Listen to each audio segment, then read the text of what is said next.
Choosing a church? Here's 3 things not to do. First of all, don't decide for or against a church based on its size. People assume that there's something wrong with small churches. As if they were any good, they'd be growing.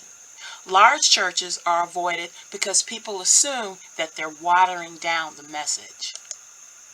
Secondly, don't choose a church based on what everybody knows.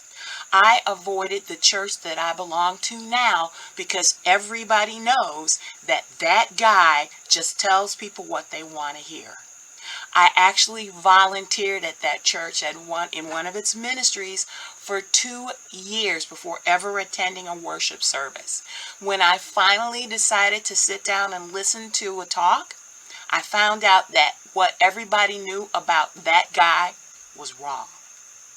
Stick around to the end to find out 3 things that will fix these 3 mistakes. A third mistake is choosing a church based on what fits into your schedule. There was once a Detroit area church that used to hold services that were over by 8 a.m. Sunday mornings.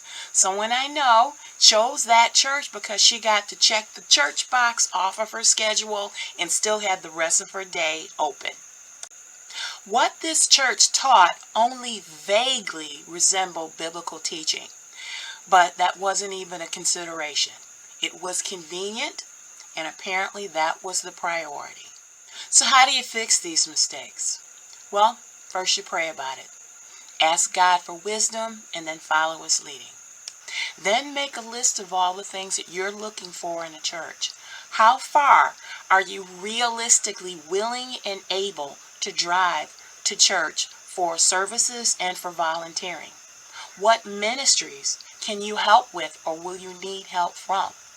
Your criteria will be different from mine, but as a new Christian, I was looking for a large church within 30 minutes of my home.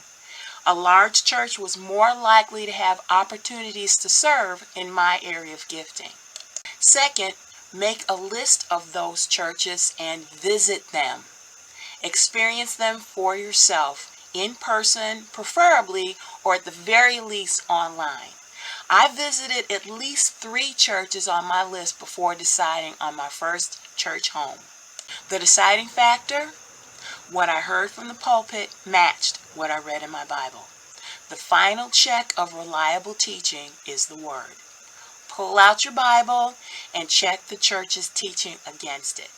If they don't match, then return to your search. Do not knowingly sit under unbiblical teaching. Be aware that one sign of a healthy church is that they do welcome visitors. But as a visitor, please also be aware that it's up to you to show up, to observe, to participate, but that you're not obligated to stay there. Once you've decided on a church home, then you can join and be an active part of a healthy church community. And you're probably wondering, wait, what about all the different denominations? Well, don't worry, we'll talk about that very soon. And by the way, if you're new to all this Bible reading stuff, the link below should help. Thanks so much for watching Jesus Stories. See you next time. Bye-bye.